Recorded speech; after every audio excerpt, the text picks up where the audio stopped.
Most of the students வந்து நம்ம programming language மட்டும் லேர்ன் பண்ணாலும் டெவலப் ஆகலாம் நினச்சிட்டு இருக்காங்க. பட் டெவலப்மெண்ட்டுங்க அதை தனி நம்ம டெக்னிக்காக நிறைய லேர்ன் பண்ணுற மாதிரி இருக்கும். லைக் டிஎஸ்னா என்ன, டாக்கர்னா என்ன, ஏபிஐ ஃப்ளோ எப்படி ஒர்க் ஆகுது, கிளவுட் கம்ப்யூட்டர் லேர்ன் பண்ணோம். ஸோ அதை சொல்லி தரவங்க நம்ம இந்த டெவலப்பர் ஜேர்னி சீரிஸ் ஸ்டார்ட் பண்ணியிருக்கோம்.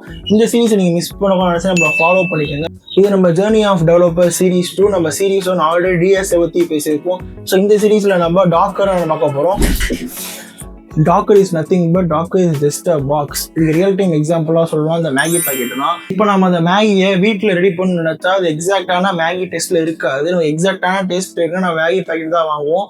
ஸோ இதுதான் நம்ம டாக்கர்னு சொல்லுவோம். ஒருத்தரோட டப்பாவுக்குள்ள தேவையான இன்க்ரீடியன்ஸ் எல்லாத்தையும் போட்டு கொடுத்துட்டு நம்ம ஈஸியாக எடுத்து யூஸ் பண்ணிக்கலாம். ஸோ இதை நம்ம கோடிங்கோட எப்படி ரிலேட் பண்ணலாம்னா, டிஃப்ரெண்ட் கைண்ட் ஆஃப் யூசர்ஸ் இருக்காங்க. Windows, Linux, Mac. இப்போ விண்டோஸில் ஒருத்தர் ப்ராஜெக்ட் டெவலப் பண்ணியிருக்காருன்னா அது வந்து மேக் அண்ட் லினக்ஸில் சப்போர்ட் ஆகாது. ஸோ இங்கே தான் நம்ம டாக்கருங்கிற ஃபைல் யூஸ் ஆக போகுது. டெவலப் பண்ண டாக்கருங்கிற ஃபைலுக்குள்ள செட் ஆஃப் இன்ஸ்ட்ரக்ஷன் எல்லாத்தையும் கொடுத்துருவாரு. லைக் இந்த ப்ராஜெக்ட் வந்து இந்த வேர்ஷன் டெவலப் பண்ணுது, இதுக்கான இன்ஸ்ட்ரக்ஷன் கமாண்ட் இதான்னு சொல்லிட்டு எல்லாத்தையும் கொடுத்துருவாரு. அந்த இன்னொரு பிளாட்ஃபார்ம் யூசர் எடுத்து படிச்சு பார்த்து அந்த ப்ராஜெக்ட் ரன் பண்ண ஸ்டார்ட் பண்ணுவாரு.